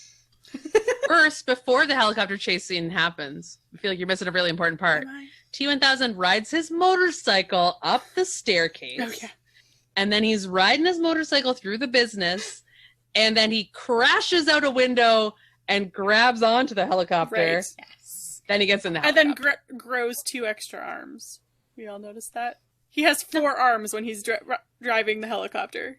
There you go. So he can Oh, yeah. operate all the controls. Yeah. Because he's a super robot. I also love when he liquids in through the windshield. Yes. So good. And then just turns to the other guy in the helicopter and is like, you leave now. And the guy's just like, okay, bye. Jumps out. Yeah. He made the right choice. Yeah, He's like, same. liquid metal robot or 50-foot fall. It's like, Take your chances. just do it. Just jump-a-roo. Yeah, at least he gave you the choice. Right? He didn't give very many people choices. He only gave one guy a choice, and it was this guy. But another scene is when Arnold is taking out all the cops, and they're all in the lobby, and he's just shooting everyone in the knee over and over and over again. Yeah. That also horrified me when I was a kid. There was some close-up knee explosion shots. It's troubling. But again, he had to follow the rules, not kill humans. I mean, now half of the entire LAPD is on disability forever. Because they're all paralyzed with knee shots. Oh god, yeah, what is the after effect of all this carnage? Like, everybody is on desk duty. Crime runs rampant. Someone invents Skynet. yeah, 10 years ago he killed 20 cops, and then he came back today to maim 500 more. Right, now they're really after him. They're like, this guy sucks, okay? Yeah, cops He hate really him. does not, he's not nice to us. Let's just take him out. But, so yeah, then there's the helicopter chase, which changes into the Liquid nitrogen semi truck. with liquid nitrogen chase. I was not So opposed. good. I was not opposed to the T-1000 being frozen with liquid nitrogen. I was on board for that. Yeah, it's very clever. Right. So clever. I thought you would really like that because it is something new. Yes. It's something you haven't seen before, and it's also makes an indestructible robot destructible. For a time, but then it bothered me, not unlike in Beetlejuice when they take 20 minutes to say Beetlejuice 3 times. They're like, this guy's been broken apart, and then Arnold Schwarzenegger's like, we don't have much time. And then they just stand there for another 20 seconds as the guy starts to reassemble. Like, that was some valuable seconds. Let's Yeah. get going. I noticed that too. I have a question. Because I think they just wanted to show the scene of like him Yeah. reassembling, which is great. Like it looks really Yeah, cool. look good. So I get it. But then yeah, Arnold and John Connor are just like, we should go and then watch it. And I'm like, maybe they were just mesmerized too. Maybe they were just like, this is cool. Do you see how he's reassembling? Science. That's awesome. Pretty cool. But my question for you guys is, if they had, I don't know, say swept half of the metal down into the sewer or whatever, and only half of it remained, would it make half of a T-1000 or would it make a really small T-1000? Great question, Jackie. I want it to be a small one. I'm going to go Me with too. half of one. I think a small one would be great. But I kept thinking if they lost part of it, would he just like reassemble without an arm or something like that? I think Like, so, probably. so I think it would just be half. Like, I think he would. I don't know what half. I don't know how he would decide. But I think it would probably be half and not just like Robert Patrick, but shorter. Because the one thing I did notice is that at one point he's used his climby arms to be on the back of the cop car, and they shoot his arm so only a hook remains yeah. on the cop car. But when T-1000 stops running, he's not missing like a hand or anything. Yeah, he just like absorbs he's it. a fully formed person. Yeah. Yeah. Maybe he's Maybe like 'cause- weaker. So maybe he's or only with small something? parts. I don't know. Yeah. Or maybe because that was a really small part, it was just like a few toes. Whereas if it was like a larger part, he would be missing Yeah. a full limb. Maybe. Interesting. It's because I was like, when it was frozen, before the foundry starts melting it, I'm like, that's the time where you just brush those things real far away. Mhm. Yeah. Isolate them, mail this one to like China, and just put that one in a space shuttle and just keep them separate. Okay, let's put ourselves in this scenario. Okay. It's shattered into a million pieces right in front of us. We only have a few minutes before it heats up and can reassemble. How are you getting rid of it? What are you doing? Would you swallow a piece? 'Cause that is my first thought. Dude, it would shoot out of your guts. He would like call it back to him, and it would just like bullet out Yeah, of so I'm your gonna guts. say no on that. Okay. Would pouring it into the like molten lava or whatever that they end up dying in after, would that work? Could you just like grab a dustpan real quick and just Yeah, I think so. There's clearly liquid steel right there. Yeah. Just sweep it towards the liquid steel puddle. yeah. I think you're okay, but not as satisfying as the ultimate showdown. But regardless, you don't stand there for 30 seconds and be like, we don't have much time. Let's continue Yeah. staring at this. I like how they clearly say we do not have the time for this. Yeah. Any other line of dialogue would have been fine. Like even a like, is he dead? No. Yeah. or something. And then like Sarah Connor's in the background bleeding, and they're just like, oh, let's just stand here for a minute. Right, and you're so right, Austin, that they wasted time. Like, they had the shittiest head start.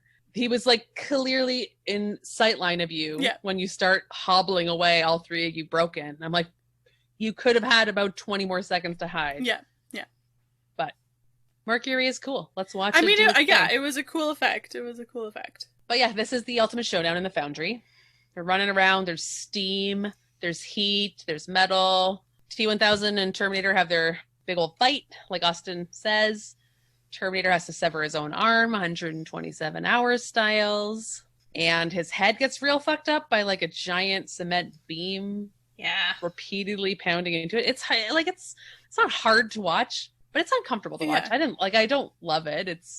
He's a robot, so it's like technically fine, but that's a very visual, visceral smashing of a face. I did like when the T-1000 got shot or got hit, and like there was just like a hole through his head. Like that was cool. It was a cool. Yeah, that's a great. And then he like scene. split in half, kind of thing. It was cool. Yeah. We didn't really talk about that, but it happens a couple times. During the whole movie, he gets shot, and he has various holes in him. Yeah. He gets shot, and his head splits in half. Sarah shoots him with the shotgun in the Foundry, and like he has a death becomes her hole that you can see right through. There's also a moment, I can't remember if it's in this fight scene or an earlier one, but where Arnold throws the T-1000 against a wall, and he's going into the wall face first, but manages to like flip, so that his back's against the wall. Like that was a cool effect. Like I liked that stuff. Yeah, the effects were really good in this movie. The metal T-1000 was just like, I remember it's mind-blowing. Even when the metal shape is walking, it doesn't look bad. It's not 100%, but it's pretty good. I was actually surprised at how old this movie is. I don't think I realized it came out when it did. Like, the effects really do hold up. I mean, we'll get into it. It was nominated for Oscars for it, so it makes sense. I was going to say, too, the effects are great. Obviously, we're all in agreement, but there was a couple times when it was very clearly a dummy. Yeah.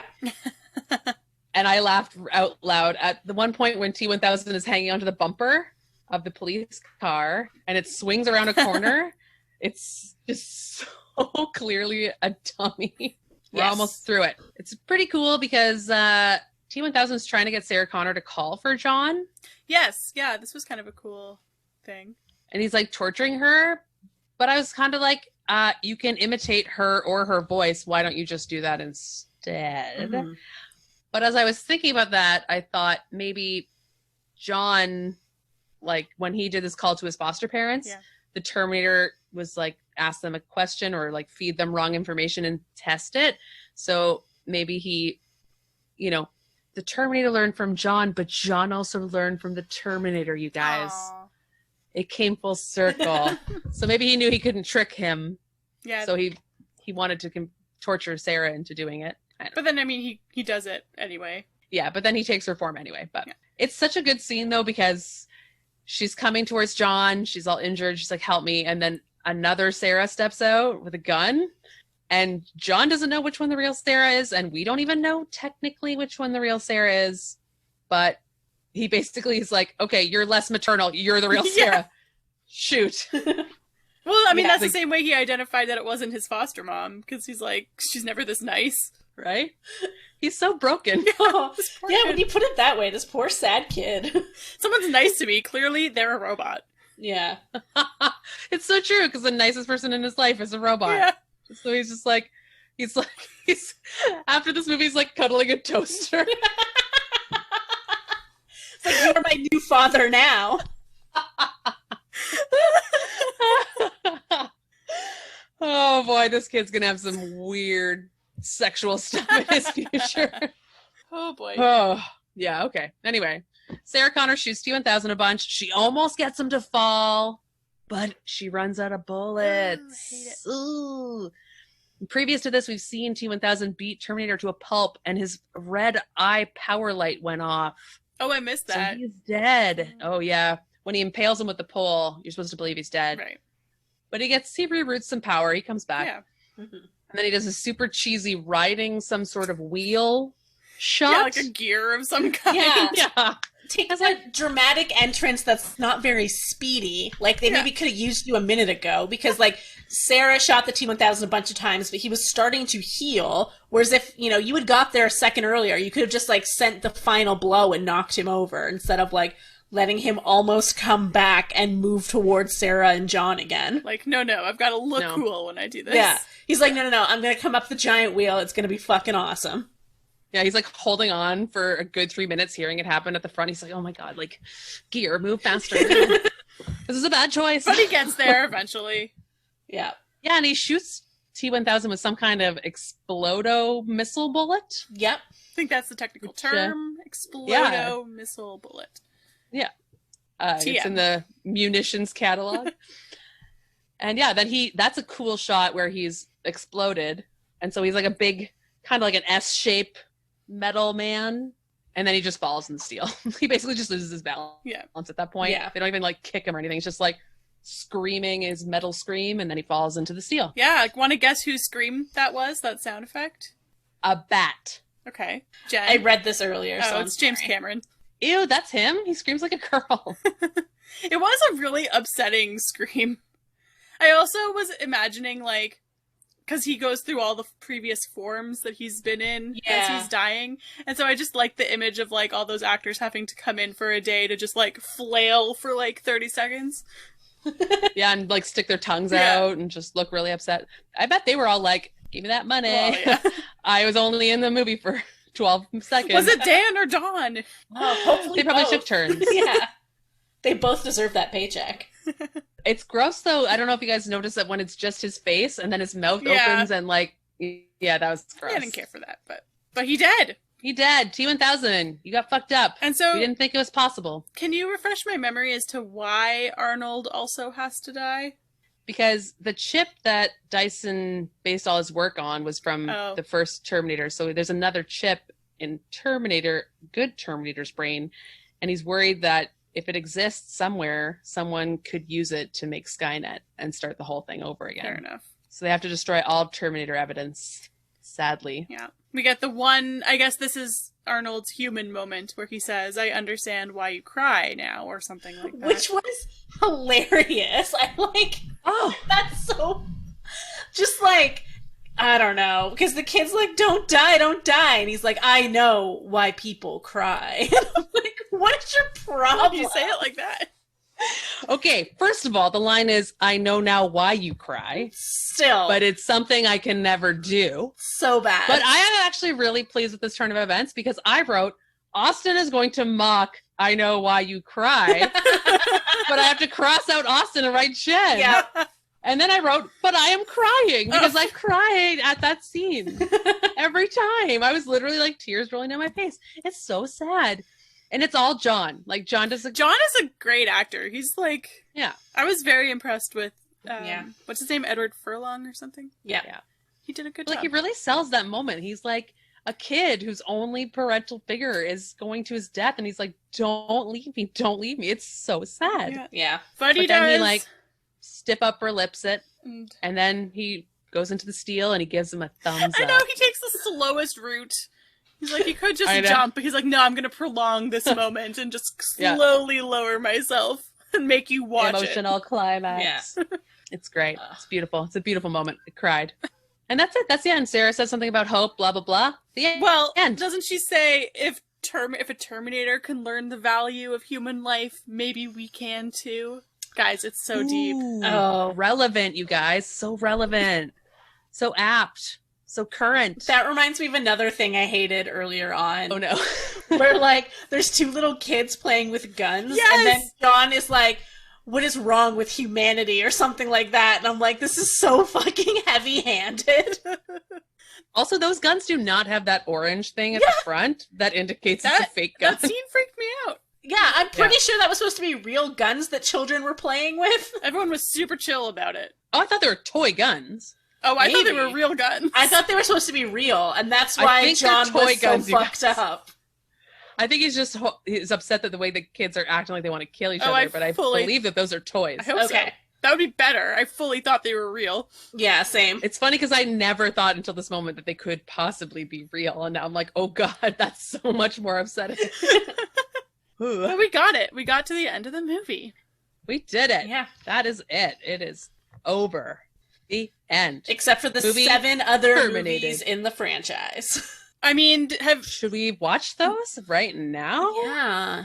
could you Austin, give are me you a excited? real quick, overview of what happens?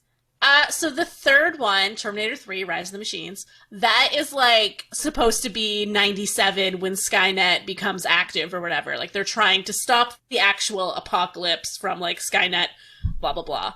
So it's slightly older John Connor, I guess, and his girlfriend. I don't think Linda Hamilton's in this one. And then Terminator 4 is the one with Christian Bale, and that one is fully post-apocalypse world. What was your Christian Bale rant? Oh, do you guys remember Christian Bale's rant from the set of Terminator 4, Terminator Salvation? Oh. I remember there was a headline Christian Bale ranted, but I don't remember what it was about or why it was notable. Okay, so basically there was just a recording on set that leaked of Christian Bale just freaking out, flipping out at one of the crew members on set because they were doing something with the lights when he was trying to act, I guess.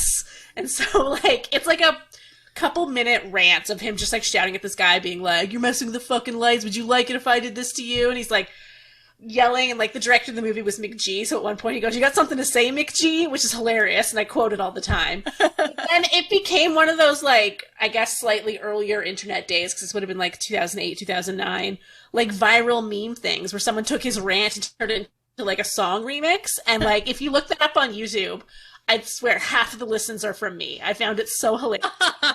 So when my friend and I saw Terminator Salvation in a theater, because I'm a loser, we played the Bale rant remix on her phone before the movie started. And I just love it. And yeah. Wow. Look it up. Amazing. It is So great. specific and amazing. Yes. It'd be great if you could put that on our social media. Ooh, I will definitely add links to the Bale rant remix. Definitely. And then for the record, Christian Bale did apologize for it later and said that, if he could tell his past self something, it would be take a breath, calm down, it's not that serious. So. Yeah, fair. That is good advice. Yeah. And poor guy was just trying to do his job. Yeah. I know, right? And you're a rich movie star. You really shouldn't yell at the little people. It's not a good look. Yeah, But anyway, we got a hilarious remix out of it. I want to hear this. I'm going to send Pretty it to you excited. guys as soon as we finish. So I guess it's high points, low points then? Austin, I just want you to do it. Just rip my heart out in one smooth movement. Just do it. Yeah, do you have a high point? I know the low point's going to be the entire movie. No, I don't think I hated this movie as much as you thought I did. I just, it just That's a win! bored me. But, there was good stuff in it. I think my high point was that very brief hand-to-hand combat scene at the end, and the effects of the T-1000. I think that was my high point. My low point were just all the repetitive chase scenes. Which is my high point. There you go. And what's your low point? Well, actually, my high point was the mental hospital Oh, escape yeah. scene. I just love it. Everything about it. It's moody. It's cool. Sarah Connor's a huge badass. She's so resourceful, and she does it all herself. She really doesn't need Arnie that much. It's true. No, that was a good scene. 90% of the way out without anyone's help, which is incredible. So that's, I think, the mental. I'm going to call them. Although I do have a soft spot for all the different types of vehicles involved in chases. And then I had a hard time choosing a low point. It's funny that Austin said it earlier, but I did write innocent deaths Hey. as probably my low point, because especially that poor trucker who stopped and he just stabs him through the heart. I'm like, this guy stopped to try and help you, man. Yeah. You don't need to stab that dude in the heart. Just knock him out of the way. I'm glad that you say that because I was worried, because you did make a very strong point of that when we were talking about Your Next, that you don't like when innocent bystanders are killed. And it's that happens in so many action movies. There's a key difference. It's always the bad guys who do it. And I don't like those guys. All right, that's a valid exception, I suppose. Thank you. Yeah. Jen? I think my high point, I was also going to say the mental institution breakout scene. I think that's a really good, iconic sequence. And I also just love, Sarah, I love her wardrobe. Yeah, her fatigues are actually amazing. Yeah, she looks great in them. she's goals. She is goals. So that's my other high point, is just Sarah Connor in general. And I think my low point is really just the length. I'm not sure what I would cut from this movie, but it is quite long, and near the end, those kind of final action sequences, I found myself kind of looking at the time and being like, we're still not there yet? Yeah, I agree. If it makes you feel better, Jackie, I do have one other I don't want to say high point, but one thing that I did enjoy I'm bracing myself. I liked when John Connor was teaching Arnold Schwarzenegger how to high five. I enjoyed that sequence. And the too slow. Yeah. So cute. The robot doesn't understand high fives. So then quotes. As you know, I don't do any research because I'm the weak link in this podcast, but I write down quotes as we go. So this is what I got. I need your clothes, your boots, and your motorcycle. Iconic. I also thought it was really funny when that guy's like, must be my lucky day. And then he gets stabbed in the eye by a robot. Aww. So clearly not his lucky day. I also like when John, once they escape the T-1000 and they're pulled over, and John's trying to wrap his head around this for like the first time. And he's just like, this is intense. Get a grip, John. Are you a robot? Like, good stuff. And then he says, when John tells Arnie not to kill anyone, he's like, swear. And he's like, I swear I will not kill anyone. And then he shoots a security guard in both legs and he's like, he'll live. Yeah. Beauty. Honestly, I can't read my own handwriting right here. So I'll skip that one. Come with me if you want to live. Classic. I also like when Sarah Connor says something so mean to John, like, don't risk yourself for me or you're really stupid to have come after me. Yeah. And then Arnold goes, what's wrong with your eyes? It's like, nothing. Of course, the whole teaching him how to say stuff is ridiculous now. The lines that he says are like, this is how cool kids talk. Includes, no problemo, eat me, hasta la vista baby, later dickwad, and chill out, which I still use. Chill out is current. Yeah. Or it is to us anyway. I don't know what the youth are doing these days. Yeah, I think we're just living in a different decade. You guys chill. Chill out, okay? Fine, eat me, dickwad. When they finally tell Miles Dyson that he's responsible for the apocalypse, she's like, it's not every day you find out you're responsible for billions of deaths. He took it pretty well. And he's like, I'm going to throw up. Just an appropriate reaction. Let's not lie. At one point, I always laugh at this. This is one of the things I think I'm the only person would remember about this movie so specifically, but it's like one of my favorite parts is when they're talking to Miles Dyson in his dining room, I think, and they're explaining everything to him. And Sarah's smoking, and he says something, and she goes on like a rant. She's like, you don't even know. You've never seen people's bodies disintegrate. And the kid's like, Mom, we got to be a little more constructive here. Always like, he's so good. He's like the smart one in this group, legit. Yeah. He's like, can we keep our eye on the prize here? Focus. Yeah. And then, of course, there's Miles Dyson with the little thing, and he's about to drop it, and he's like, I don't know how much longer I can hold this. And he's breathing in that really hyperventilating way. Makes me really sad. Oh, I don't know if you guys know this quote, but Arnold says, I'll be back. Oh, yeah. I think I've heard that before. Mm-hmm, mm-hmm. Glad you wrote that one down, Jackie. We wouldn't have remembered it. At the end of the movie, he says, I need a vacation, which is a very strange quote from Arnie. From a robot. I know. I was like, even take vacations? And it's like, he wasn't taught that phrase unless it was in the cutting room floor. Does he get vacation days, do we think? Or no. I think they get canceled when you melt into liquid steel. Right. It's in the fine print. Yeah. It also says, John says, is it dead? And he goes, terminated. That's it. Those are the quotes. I had a lot more, but I'm cutting it down for time. Those are the quotes I'm saying. All of them iconic. I love how excited you get repeating some of these quotes. I can tell how happy you are just thinking about the movie again. I am. This movie makes me very happy. It's good because you started energy level at a 2 and now you're back up to a solid 12. Just in time for bed. All right. So hit me with some trivia because I don't know any trivia and I would love to know some trivia. There's a lot. This is a long-ass trivia page on IMDb, so I am also paring down. But the budget was an estimated $102 million. It inflated a lot, significantly, over the course of filming, which is not shocking coming from James Cameron. It grossed worldwide $520 million. It set a bunch of box office records that shouldn't come as a surprise to anyone. The production took so long that Edward Furlong visibly grew and his voice broke throughout filming, so most of his audio is redubbed in post because it just didn't match up. There are a couple, his voice does break distinctly at some emotional parts, Yeah, And well, it sells it.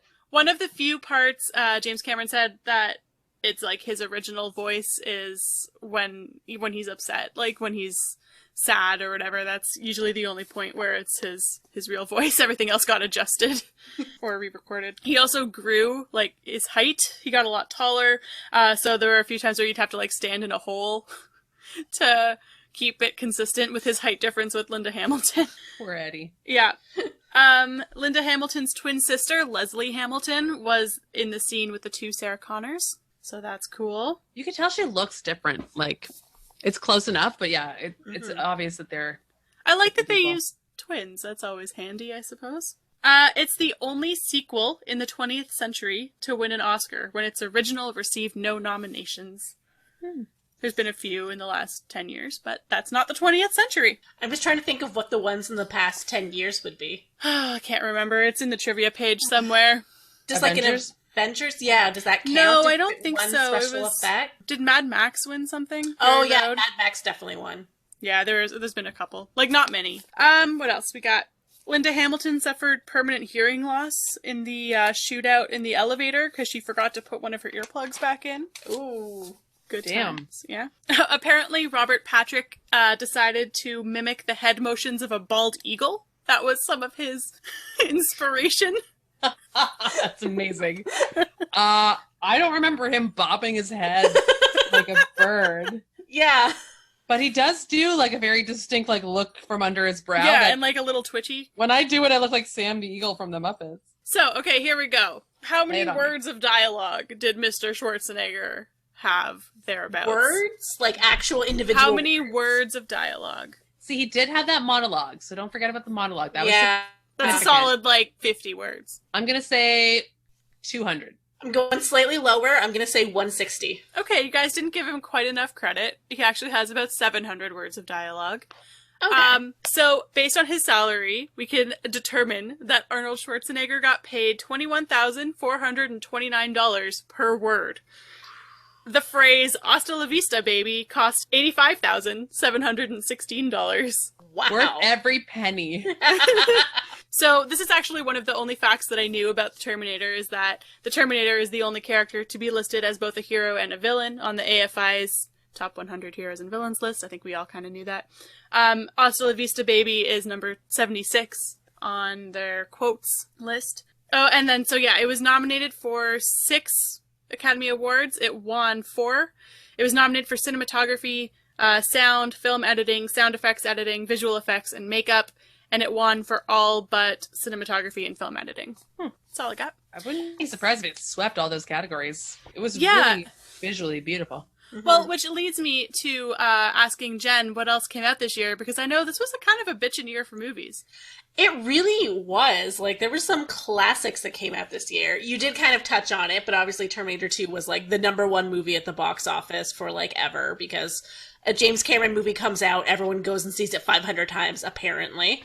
But the other big movies that year were, This like... is 1991, by the way. Yes, sorry, 91. I thought we had mentioned that earlier. But yes, the biggest films of 91 also included Robin Hood, Prince of Thieves, Beauty and the Beast, which is like Disney classic, Hook, which is a beloved childhood film of mine. I don't know how you guys feel about it, but Beloved. Positively. thank you. And then the one that swept the Oscars was Silence of the Lambs, another fucking iconic movie. Ooh, Also yes. Thelma and Louise. Yes. So yeah, 91 was a great year. Thank you. I was born that year. You're welcome. Oh, Disgusting. never mind. Terrible year. Yeah. Good year for movies, shitty year for people. Hey, no. All the babies born in 91 suck, but the movies were fantastic. Rude. Yeah, that got real aggressive. We should have done the friendometer before this part. Yeah, we take it back. So are we at our ratings? For Yeah. the We film? are. Yes. Should we get Austin out of the way? Yeah. That's probably for the best. Enjoyment. It's hard because I didn't hate it. I've said this so many times. It was just, there was too much. There was too much of the same stuff. So I'm gonna say enjoyment 3. Quality, like 8. It's a James Cameron movie. They're really well made movies. I can't deny that. Good call. Higher than I thought. Yeah, Coming in. I wanted to go in with like a 1 or a 2, but like there was enough in there to keep me slightly involved. I think I just missed the boat on this. Like, I was shocked to hear that it won Oscars, but I mean, I guess it does make sense. Like, they're all like the technical Oscars. But I don't know. I don't really see what the big fuss is about the movie overall. But I think it's just I missed the boat on it. Yeah, that's fair. It always happens that way when you don't see it when you're a kid. Yeah, it can't have the impact. It's very every movie is very of the time, right? So. Yeah, Jen. Yeah, I'm trying to think of what I would count my enjoyment level at. Like we were saying, I think when I was a kid, my enjoyment level was probably very different than it is now. Are you pointing at me? Yeah, you better not say anything bad about this movie. No. Oh yeah, sorry, enjoyment 1. I'm like, what? Plot twist. But I think for rewatching it this time, I did find, it's really enjoyable. A lot of it really holds up. It still looks good. Yeah. A lot of the characters are still really, interesting, and they're really fleshed out for an action movie. Like, a lot of times in action movies, it's sort of just like generic hero, side character, comedic relief, or whatever. But these are real, they've all got distinct personalities and distinct, motives. And I just think there's a lot more going on in this than a lot of typical action movies. So I think enjoyment, I'll give it an 8. And then same for quality, like you said, it's a well-made movie. I'd say a 9 or a 10 for quality, because really the only issues are that some of the special effects don't necessarily hold up now, even though they were very groundbreaking at the time. And then, it's a little long. They could have maybe, that film editing Oscar, maybe they would have won it if they'd cut it down a bit. Yeah. So I'd say, a 9 for quality and an 8 for enjoyment. Is that satisfactory, Jackie? Are you angry at me? I'm hurt, but I'll get past it. I don't know why Jen's very stingy with her 10s, don't forget. That's true. And I'm free with them, because guess what? 10s across the board. This movie rules. I don't know why we left me for last, because it's the most obvious. There's no suspense to my ratings. Special effects are fantastic. Everything you guys said, the plot, I find great. I find the character development, the acting as it is, I do find great. I see how Arnold Schwarzenegger is perfect for this role, and he's improved by this movie happening around him. And you can also see for Robert Patrick, who's, I assume, I've never really seen him in anything else, but I assume he's a good actor, how he had to take his acting down to robot level. So he had to work, and he did a good job. I loved him. I thought he did a great job as a robot, and he's very scary. He's very intimidating. Yeah. Yeah. So I don't know. I love this movie. Literally, when it started, I was in my apartment alone, fist pumping. I was so amped to watch it. And that is my mark of a good movie. 10 out of 10, 10 out of 10. That is how I picture you watching movies, Jackie, is sitting there fist pumping and cheering along. Most of the time, honestly. Do we need to check in with my friendometer was fine until you guys went and insulted me so thoroughly. That was Jen. Yeah, that was 100% me. I don't know her. I don't know that person. I think it's a solid yellow right now, Jackie. We're fine. Oh, no, sorry. Orange. Orange is lower than yellow. Jen, we're at orange. Jackie, we're fine. We're green. Thank you. I'm green with both of you. I'm green with everyone. Stop being mad at me. What's our pick for next week, though? Oh, it's my turn. Ooh. I think I did just insult her pretty hard, so. Yeah, you did. Ooh, see, no. I think Jackie's going to be okay with this pick, because I know she likes it. I don't know about Jen. I don't know if you've seen it. We're going to do Anastasia. Oh, my heart. It broke. I haven't seen this in 15 years. I love this movie.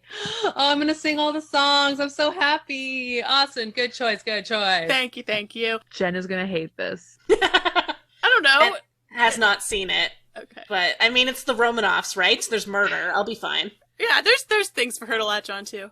So yeah, we're gonna do Anastasia next week. That wraps us up, I guess, for Terminator 2. We got there, we got through it. I didn't even fall asleep. Thanks for listening. You can follow us on Twitter at I Hate Your Taste and on Instagram at Hate Your Taste Pod. We also have a website. It's IHateYourTasteInMovies.wordpress.com, and there's links there to get to our merch from TeePublic. We'll have a couple new things up there soon. Please leave us a review on iTunes or Apple Podcasts. It's really, really helpful. So thanks for listening. Bye.